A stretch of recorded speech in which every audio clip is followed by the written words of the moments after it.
చారుని రసం అంటారు. ఆవాలు, మెంతులు, ఇంగువ కూడా రసమయం చేస్తే బాగున్నాయి. జీవితంలో కూడా రౌద్రాన్ని, బీభత్సాన్ని, భయానకాన్ని అయిన విషయాలని రసమయం చేస్తే బాగుంటాయి. అప్పుడు నీ జీవితం నవరసభరితం అవుతుంది. దానికి షడ్రసోపేతమైన భోజనం చెయ్యాలి. అంతేగాని ప్రకృతి వైద్యం పేరు చెప్పి పొద్దున్నే 2 దొండకాయలు, మధ్యాహ్నం 2 బెండకాయలు, సాయంత్రం ఏమో ఉప్పు పప్పు లేకుండా బీరకాయ ఒకటి తిని మేము 90 ఏళ్ళు బతుకుతాం. ఎందుకు ఆ బతుకు పని లేక ఏమీ తిన్నప్పుడు? ఎందుకు ఆ నీళ్లు బతకడం? ఎవరి కోసం ఏం చేశాం? ఎవరికో ఏం చేసాం? మనకేమైనా చేసుకున్నావా? కనీసం తిండి తినే యోగం లేదా? ఈ ప్రకృతి వైద్యం ప్రచారం చేసే పెద్ద మనుషులు నాకు రైల్లో దిగలేరు ఒకసారి. అక్కడ కూడా ఇదే ఏదో క్రైస్తవ మత ప్రచారం లాగా.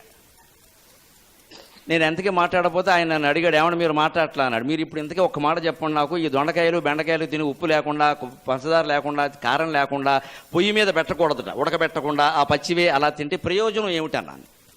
80 ఏళ్ళు గ్యారంటీగా బతుకుతారని నేను రాసిస్తా అన్నాడు. ఇప్పుడు మనకు కావలసిన రుచులన్నీ తిని, మనకు కావలసిన సుఖాలన్నీ అనుభవించి 50 ఏళ్ళకి చచ్చిపోతే నష్టం ఏమైనా ఉందా అన్నాను. ఏమీ తినకుండా 100 ఏళ్ళు బతికే బదులు అన్నీ తిని బెందరాళ్ళే నష్టం ఏమిటండి? లోకానికి కూడా మంచిది. అంచేత రసహీనమైన జీవితాన్ని గడపకూడదండి. ఆహారంలో కానీ, వేషభాషల్లో కానీ, ఆభరణాల్లో కానీ, చివరికి మన ఆస్వాదన, దాంపత్య సుఖాస్వాదనలో కానీ రసహీనమైన జీవితాన్ని గడపకూడదు.